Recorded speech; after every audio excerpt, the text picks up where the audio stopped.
Hello and welcome to Film Companion South. My name is Hriday Ranjan and this is Game of Theories, where we discuss the latest episode of Game of Thrones. If you haven't watched the episode, there are lots of spoilers, so please go watch the episode first.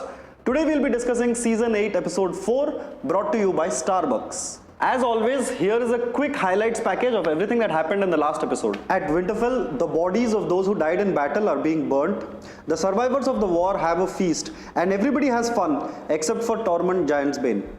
Gendry is legitimized by Daenerys and made Lord of Storm's End. He proposes to Arya, but a girl has other priorities. Jaime and Brienne get some plot time. Jon and Daenerys also almost get some plot time, but they cannot go ahead because Jon reveals the secret of his birth to the Starks. Bronn, meanwhile, arrives in Winterfell and is offered High Garden by Tyrion in exchange for the lives of himself and Jaime. Hound and Arya leave for their respective missions. Daenerys sets sail, is ambushed by Euron Greyjoy. Rhaegal the dragon is killed, which means that Daenerys now only has one dragon left. Varys and Tyrion discuss some treasonous ideas. Tyrion tries to negotiate with Cersei unsuccessfully, and Missandei is killed. Now, yesterday's episode was the lowest ranking episode in the entire season, and I can see why. The show seems to be in a hurry to tie up all its loose ends, and that can get a little sticky when you're operating at a scale that Game of Thrones does. The other thing is that the makers of the show have been trying to tie up all the loose ends of the many characters on the show, and by now you really don't care about many of the characters. Like, we don't care about Sam and Gilly and so many of the other French characters, but it seems like a bit of a drag now that the makers have to kind of wrap up their stories, more of an obligation than anything else, and it seems like the plot is kind of getting stuck, which is a sad thing to happen when you have just 3 more episodes. Now, overall, I was a little underwhelmed by yesterday's episode, because for a show that has thrived on surprises for nearly a decade, you can now see through the makers' plans. They are giving the battle-heavy episodes to Miguel Sapochnik to direct, and the remaining ones, like the first 2 and the latest episodes, are being directed by David Nutter.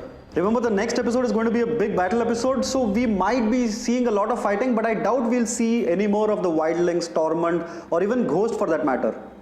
However, on the positive side, Clegane Bowl might finally happen. Clegane Bowl is one of the top fan theories of Game of Thrones, and it is the duel between the Mountain and the Hound that has been foreshadowed for many years now. And also, Arya has 1/3 of her prophecy left to fulfill. She has killed people with brown eyes and blue eyes, and only green eyes are left, and guess who has green eyes? The other reason for my disappointment is the character of Daenerys Targaryen, who in the books has a great arc, a wonderful journey as a character.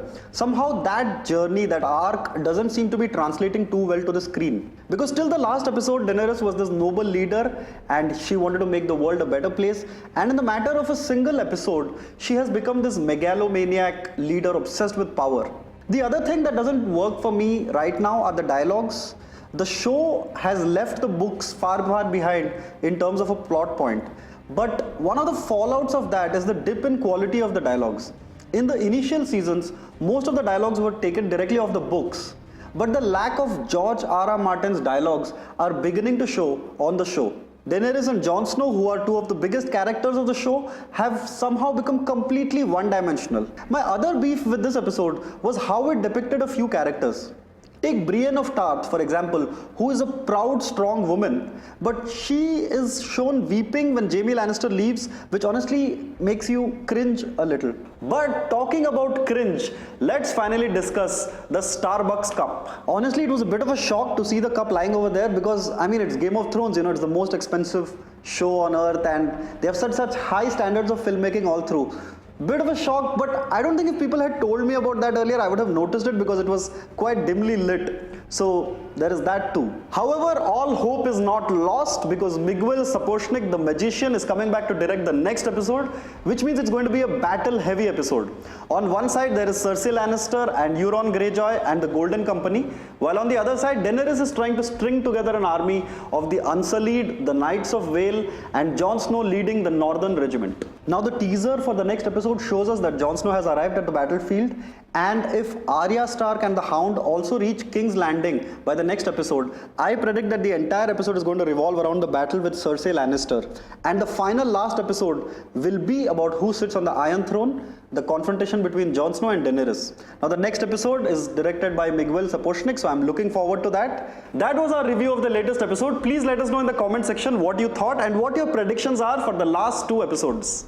Thank you for watching Game of Theories. My name is Hriday. For more such videos and in fact better videos made by Bharadwaj Rangan, please subscribe to Film Companion South.